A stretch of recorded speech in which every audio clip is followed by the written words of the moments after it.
So my friend wanted me to do some work on his guitar, so he asked me to set it up. This is a Gretsch ProJet. This is the Chinese version. It cost around $400. I think he got it for a lot less than that. But Chinese guitars don't bother me because I know that they have to sacrifice either setup or material. In this case, it was setup. The intonation on it was absolutely horrible. I had to adjust the truss rod, adjust the pickup height, the bridge height, and it plays great now and it sounds great. But here's what the intonation looked like before.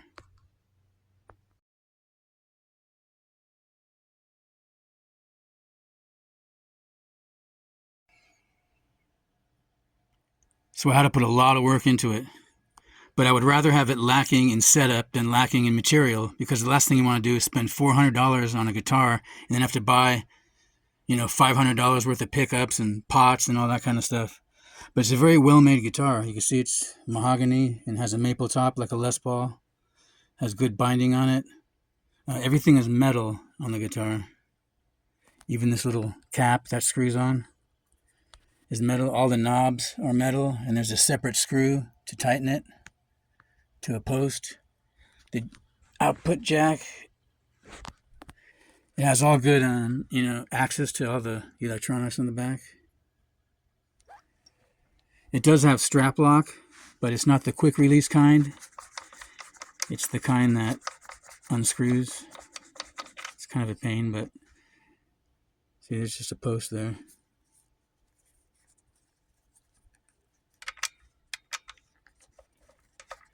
And they don't come loose. They stay pretty tight on there. But it also claims to be chambered and weight relief. Here's what I mean by chambered.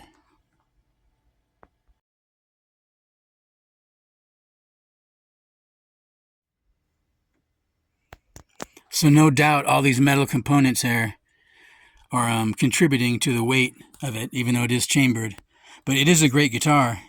And if you already have like a Gibson type guitar with humbuckers and a Stratocaster type with single coils, and you're looking for a P90 guitar, this here is probably the best out there. And I've tried Gibsons with the Les Paul specials with P90s in it, and this is just as good. It totally has that P90 sound to it.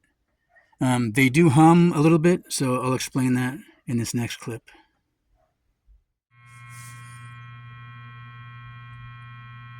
I have the amp up pretty loud, but these guitars are somewhat noisy, and not because they're made in China, but because they have P90s in them. And P90s are big single coils, so it's going to hum. When these pickups are run individually, they hum. When the switch is in the middle, it cancels out that 60 cycle hum, just like a humbucker does. The problem is when you turn the volumes down individually, the hum comes back. This volume is for this pickup, and this volume is for this one. This one is just a master tone. See how it comes back? That's why it's a great feature to have a master volume, because it brings both pickups' volume up and down evenly so it doesn't hum. See?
So that wraps it up.